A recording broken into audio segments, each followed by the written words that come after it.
Tell me if this is you. You're amazing on camera. You can talk, you can engage, you can hold attention like a pro. But editing, not quite your thing? Let's fix that without killing the vibe. If you are the kind of creator that thrives in the moment, if you would rather talk on camera than sit down in front of a timeline, and if your superpower is connection, not cutting a video down, then baby, you are a presenter. You've got the energy, you've got the voice, you got the vibe, but when it comes down to editing, you just leave your own footage sitting in a folder forever to never see the light of day. Not that that's anything I know from experience. Here's what most presenters get wrong. They try to record like a planner or a producer, but your mind doesn't quite work like that because you don't need a full script. You don't need 3 cameras. You just need a workflow that lets you talk it out and move on. Here is your no fuss, feel good presenter workflow that you can do in Ecamm. Step 1, you are going to jot down a few talking points, not the script, just the cues. Step 2,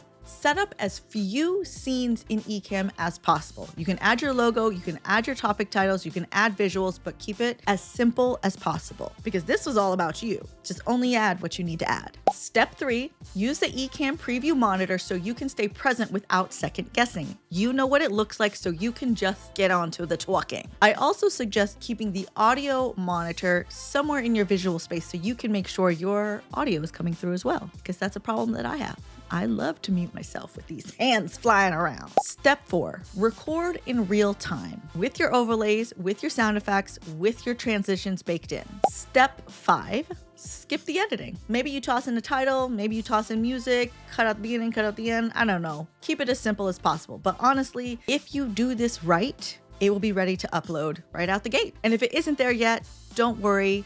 With practice, you'll get closer to that because that is the goal. That is where we're trying to get. Here's what makes Ecamm the right tool for presenters. You can add live overlays and sound effects right in the recording ahead of time or while you're recording if you're that kind of girl. You've got interview mode and Ecamm for Zoom for guest content. You've got Stream Deck integration so you can switch scenes without looking down. That's what I do. And you've got record only mode. No pressure, no audience, just you being fabulous, which makes basically like a live show, but just for you. And then when you feel really confident in this workflow, you can just go straight to live. And you can do that. Honestly, so much of my content is that. I set it up ahead of time with the scenes that I want, as few as possible, the graphics that I want, keeping it as simple as possible. Only what's going to add to the video. I only live stream for as long as it takes to do the video. That might be 3 minutes, that might be 30 minutes. Just a different way of presenting than a traditional live stream where you're chit-chatting with people. I'm just recording my video in a way you can see it, and it is really fun. So if you're a natural speaker, stop getting stuck in the post-production. Let Ecamm do the heavy lifting so your best content doesn't just sit in a hard drive somewhere collecting dust, which reminds me of all the videos I need to edit. I have so many things I need to edit. If you do this right, your output is going to soar because it's your voice, it's your story, and you're going to be able to let it out easy with a system that actually fits the way that you create. And if you feel called out the way that I feel called out, let me know in the comments.